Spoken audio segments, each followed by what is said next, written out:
Bonjour à toutes et à tous, j'espère que vous allez bien. Aujourd'hui pour cette nouvelle vidéo, nouvelle vidéo cyclisme sport, c'est tout simplement le Tour d'Espagne 2019, la Vuelta 2019 que vous pourrez suivre en intégralité sur ma chaîne YouTube. Donc n'hésitez pas à vous abonner à ma chaîne pour cela, activer la petite cloche des notifications.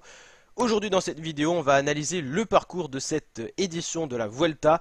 Dans une prochaine vidéo, on parlera de toutes les équipes et de tous les coureurs partants et engagés pour cette édition de la Vuelta 2019. Donc c'est parti pour cette vidéo où on va regarder chacune des étapes en détail et analyser pourquoi pas qui pourrait gagner. Un petit pronostic à chaque fois. Bombardez la barre des likes si ça vous plaît, commentez si vous avez tout simplement un point de vue à donner ou tout simplement communiquer avec nous, avec la team Kiefer. Première étape, ça sera un prologue de 13,4 km qui donnera possiblement les premiers états de forme des leaders, c'est-à-dire un contre-la-montre assez bien réussi, pourrait quand même donner une petite allure sur l'état de forme des leaders.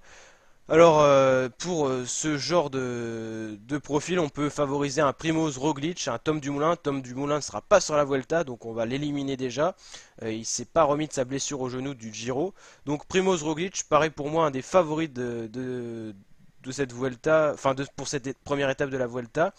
Et c'est un des grands favoris bien sûr de la Vuelta, mais ce contre-la-montre pourrait lui permettre de prendre le maillot rouge de meilleur au général.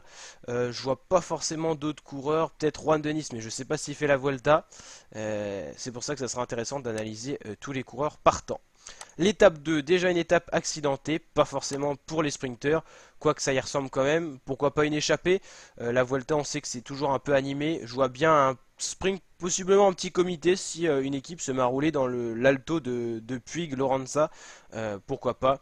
Ça, c'est un profil pour un sprinter qui passe bien les bosses. Pourquoi pas un Alexander Christophe ou encore des coureurs qui passent bien et qui sont rapides, Calabé-One, pourquoi pas, s'il fait la Vuelta.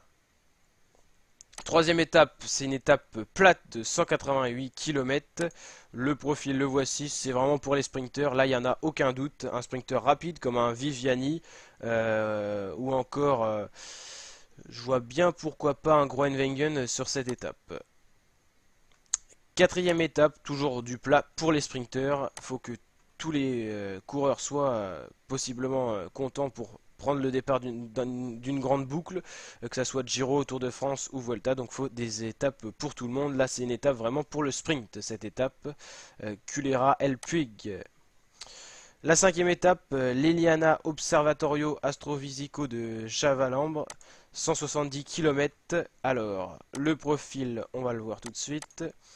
C'est une étape, première explication entre favoris, première arrivée en altitude à quand même 1950 mètres. L'altitude est déjà à ce niveau-là se fait remarquer. Donc là, on aura un premier aperçu de qui pourra gagner le tour et qui ne le gagnera pas, ce Tour d'Espagne.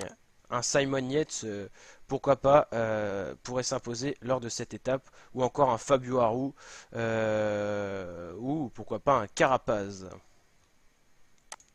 Profil de l'étape. Deuxième étape de montagne, arrivée en altitude, moins impressionnante que l'étape qu'on a vue l'avant-dernière là, mais pareil, explication entre favoris, on peut s'y attendre. Alors, on va passer à l'étape 7 maintenant, Honda Masclé della Costa. Là, c'est vraiment une étape de montagne et l'ascension finale est vraiment très raide avec des pourcentages supérieurs à 15%. Là, on aura des grosses défaillances, c'est sûr, dans les leaders.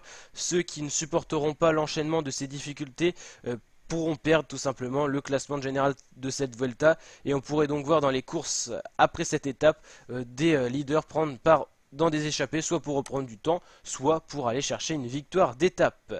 L'étape 8, alors déjà une semaine après le départ, ça sera une étape normalement peut-être pour une échappée mais certainement pour des sprinters. Mais pourquoi pas, après l'enchaînement des montagnes, pourquoi pas voir une échappée aller au bout, et peut-être la première depuis le début de cette Vuelta. La grosse étape de montagne, les favoris devront répondre présent. L'équipe du meilleur au général devra vraiment gérer la course, éviter qu'une échappée prenne trop d'écart s'il y a des bons coureurs au général à l'avant, surtout des coureurs qui auront perdu du temps, comme on a pu voir Quintana dans le Tour de France prendre part à des échappées ou un Landa qui attaquait de loin.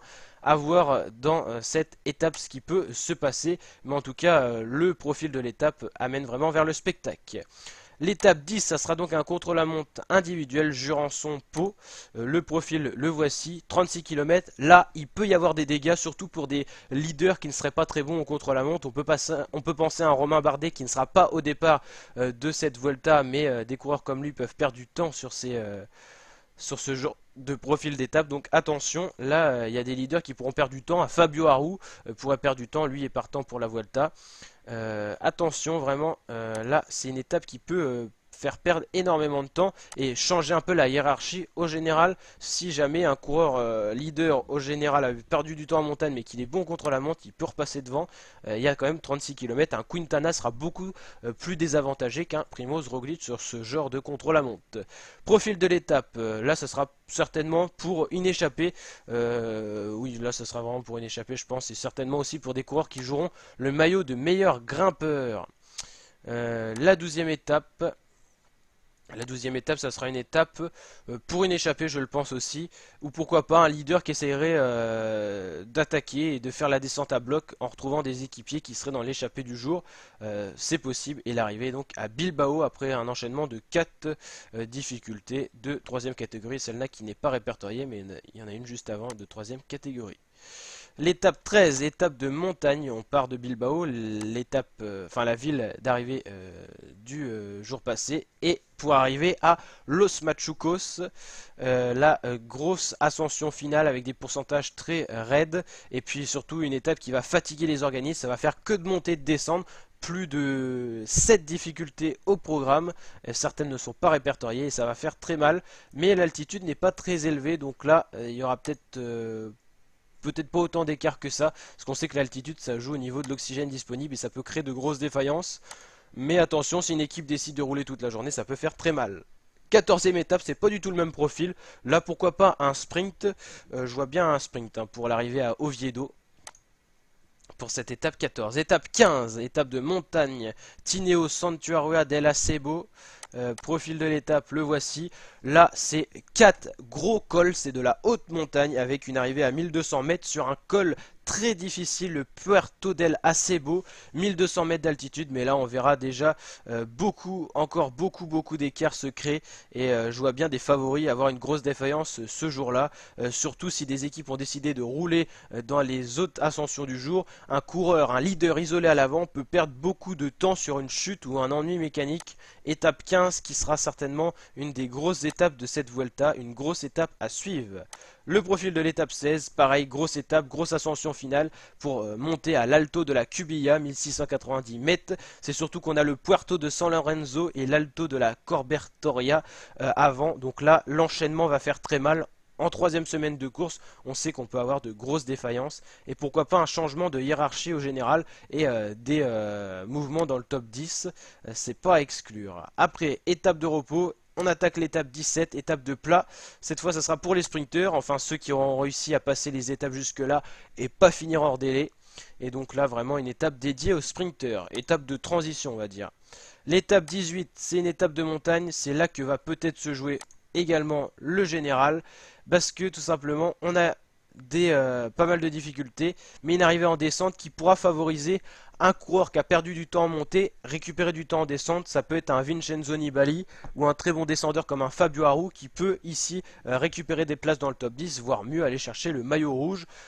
Tout est possible. Je pense que là on verra beaucoup de leaders mettre des coureurs à l'avant parce que c'est une étape où peut se jouer le général, surtout pour ceux qui ne sont pas forcément plus forts en montagne.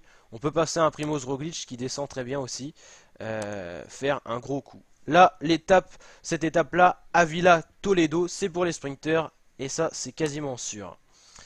L'étape 20, ben là, c'est là où va se jouer tout simplement la dernière fois le général.